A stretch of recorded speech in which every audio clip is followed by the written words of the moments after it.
Acho que a minha meta de vida agora é atingir e tocar o maior número de pessoas possível. E não tem limite quando a gente acredita. Não tem nada que a gente sonha que a gente não possa realizar.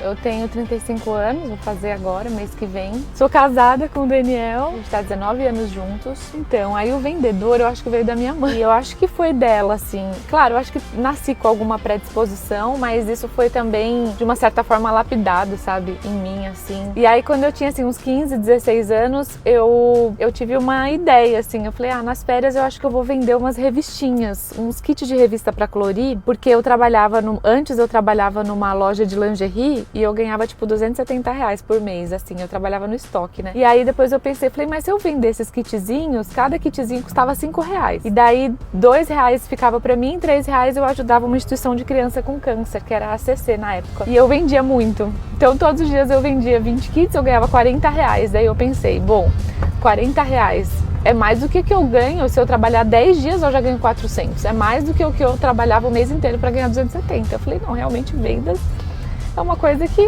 dá prosperidade, né? E aí, com 19 anos, eu recebi uma proposta para ser secretária do diretor de uma empresa. Eu fui fazer uma análise de perfil comportamental. E aí, na análise de perfil comportamental, eles falaram, então, no caso, você não tem perfil para ser secretária.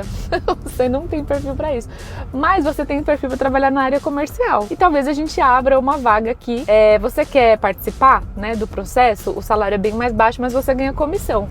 Aí eu falei, legal. E aí entrei com 19 anos. No final do primeiro ano eu tinha ganho a maior comissão, né, que os vendedores lá da empresa tinham ganhado. Fui assumindo outras responsabilidades na empresa, aí depois eu saí dessa empresa, fui fazer marketing multinível, fiquei uns 8 meses fazendo marketing multinível, cresci, me tornei gerente lá, tinha uma equipe, treinava, dava palestra. Isso eu tinha 21 anos. E aí eu casei com 22 anos, né? Eu já namorava há 6 anos, aí eu falei, não, Daniel, vamos casar, né, meu? Vamos namorar mais quanto tempo? Pobre, mas pobre, que não tinha dinheiro. Ai, meu Deus, a família que teve que ajudar a fazer o casamento. Logo depois, eu voltei para essa empresa que eu trabalhava antes, eu fiquei lá mais uns 5 anos. Só que daí eu também percebi com essa maturidade toda que eu já tinha chegado num nível alto na empresa que eu tava e que talvez não tivesse mais para onde eu crescer. Se eu pudesse definir a Daniele com uma palavra, determinada. Porque ela sempre foi muito ativa, ela sempre foi muito decidida naquilo que queria fazer. Acho que tá na hora, com 26 anos de idade, de eu talvez alçar novos voos. E coloquei lá o meu currículo, né?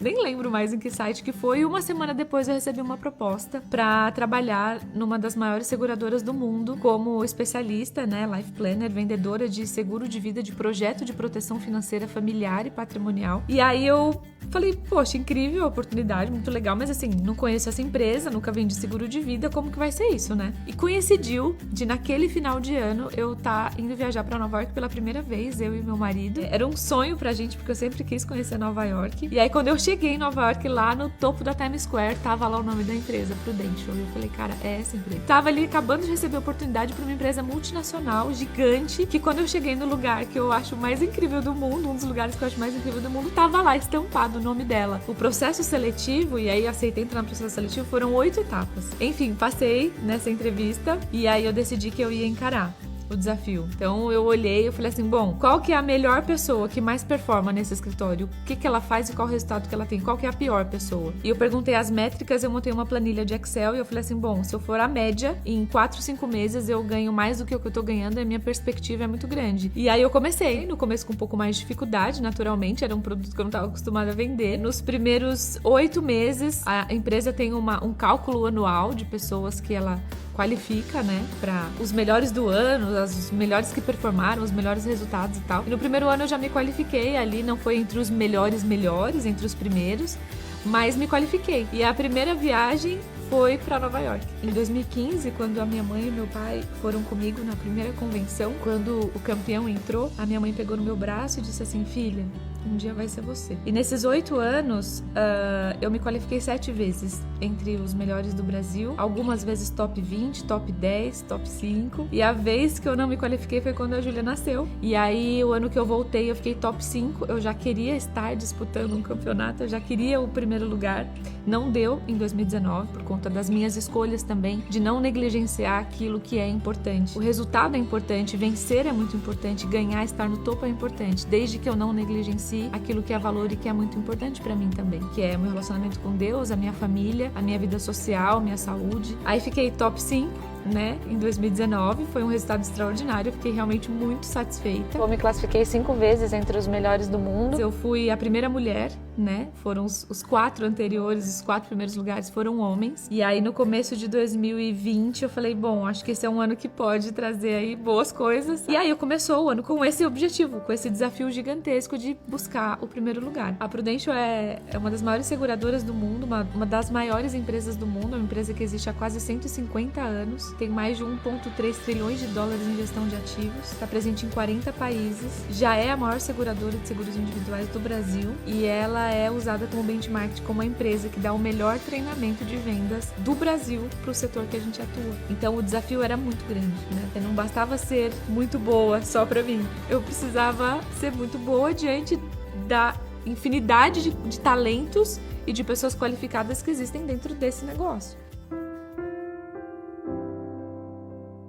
Meu pai fez um check-up, descobriu que estava com 95% da principal veia do coração entupida. Foi um choque pra gente, porque meu pai sempre foi uma pessoa muito saudável. Então, em maio de 2020, ele estava entrando para uma sala de cirurgia e a gente não sabia que estava muito grave a situação. A gente soube logo depois que ele saiu da cirurgia, o médico veio falar comigo. Então, já foi um baque muito grande. E a gente aproveitou a deixa de que meu pai estava ali fazendo check-ups e tal, e a gente levou a minha mãe também. E aí a gente descobriu que ela estava com uma insuficiência assim, cardíaca, que ela já estava com o coração já um pouco mais debilitado, que ela precisaria fazer o mesmo procedimento que o meu pai tinha feito há um mês e pouco atrás, que era entrar na sala de cirurgia e ver de fato o que estava acontecendo, né, e como aquilo poderia ser resolvido. Então foi um baque atrás do outro, né, assim, em relação à família. Acompanhei a cirurgia, o médico saiu da cirurgia e falou assim, olha, o caso dela é muito delicado.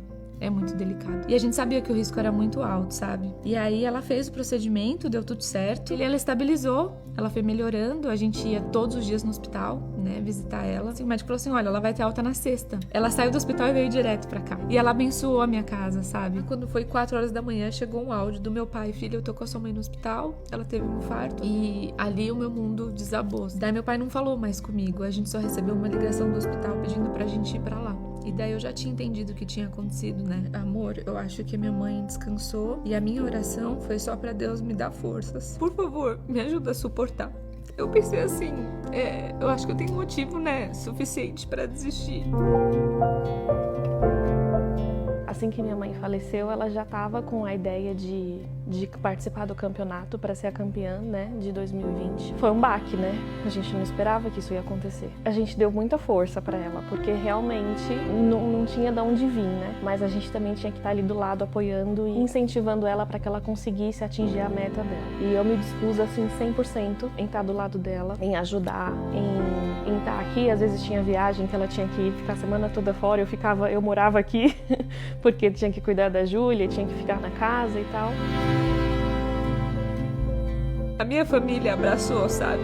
Quando eu falei assim, pai, a mãe não tá mais aqui, mas eu tenho esse sonho, o que você acha que eu faço? Ele disse, luta, vai até o final, eu tô aqui com você. E eu disse pra minha irmã, você vai ter que me ajudar mais, eu vou precisar muito de você. Ela falou, você pode contar 100% comigo, eu tô do seu lado.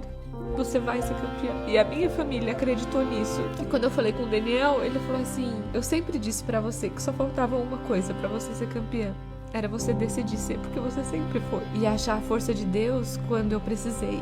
E ele tava lá. Porque a gente não precisa ser forte todo o tempo. E eu não fui forte todo o tempo. Mas quando faltou, ele completou pra mim, sabe? E aí, diante disso, eu tava no metade do meu ano que eu queria ser campeã, né? Então, eu percebi, assim, que mais do que nunca, eu tinha que ser muito eficaz. E no que eu havia me destacado nos últimos anos, era a excelência, a maestria em fechar grandes negócios. Eu tinha todas as minhas estratégias escritas. Eu tinha no painel da frente da minha mesa, tudo escrito. Todos os potenciais clientes que eu precisava fechar, a minha pontuação, a minha meta de pontuação, o que eu faria, como eu negociaria cada um deles, como que eu utilizaria todo o conhecimento que eu absorvi, que eu estudei em livros, que eu convivi com pessoas e que eu aprendi, que eu teria que colocar em prática para ser o mais assertiva possível. E ali eu comecei a, de fato, perseguir um objetivo que eu sabia que seria extremamente desafiador, e eu tinha vários cenários. Então, teve muita estratégia inteligente por trás, teve muita ação intencional, teve toda uma inteligência muito estruturada por trás desse resultado. Não foi algo aleatório, eu estava pronta. Essa visão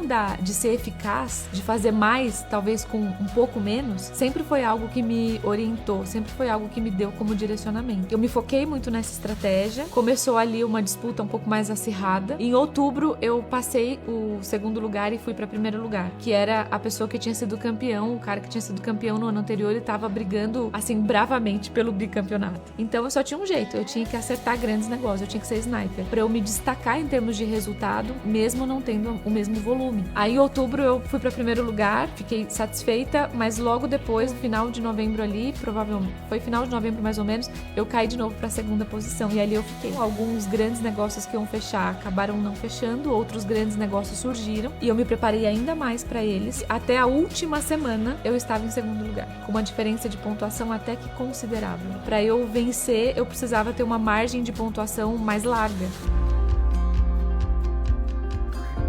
Então, eu comecei a estruturar tudo aquilo que eu tinha estudado sobre vendas, porque nesses últimos 8 anos, não foi só o livro Alcançando Excelência em Venda, depois vieram outros livros. Depois eu fiz cursos de método de negociação, método Harvard, depois eu fiz outros cursos de vendas e de gestão em faculdades, em cursos mais compilados, né? Mas foram muitos livros, e muitos livros depois de inteligência emocional e de descoberta dos talentos, de percepção dos meus pontos fortes. Foi muito investimento, sabe? Não foi investimento só em livros, só em curso, mas investimentos em mentorias, em networking, em conviver com pessoas que eram melhores que eu em vários outros aspectos, para que eu pudesse absorver e me tornasse uma pessoa melhor, uma pessoa de mais visão, né?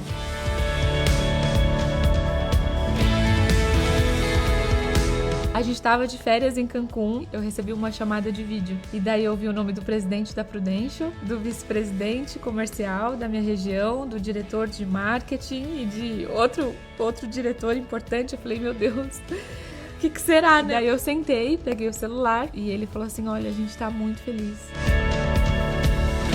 Para te parabenizar por ser a campeã de 2020 de PTC. Obrigada!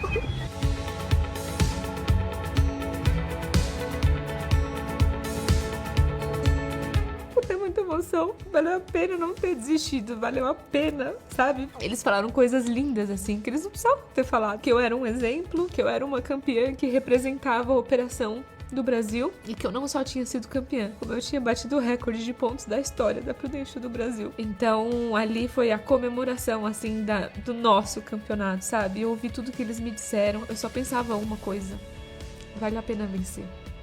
Vale a pena, sabe? Vale a pena não desistir, vale a pena vencer a dor. E depois, mais pra frente, eu descobri que o campeão de vendas da Prudential fica durante uma semana com a foto passando lá no topo da Times Square. Por isso é um reconhecimento que eu tenho muito orgulho e gratidão, porque é algo realmente grandioso, assim, dentro desse nosso mundo, né? Dentro dos negócios. Foi algo muito inspirador, sabe? Muitas vezes servindo como exemplo.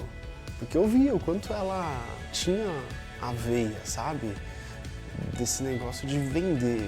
A Dani do início era uma menina muito sonhadora, que via coisas muito grandiosas, que não via tanta dificuldade, mas que sabia que dependia dela.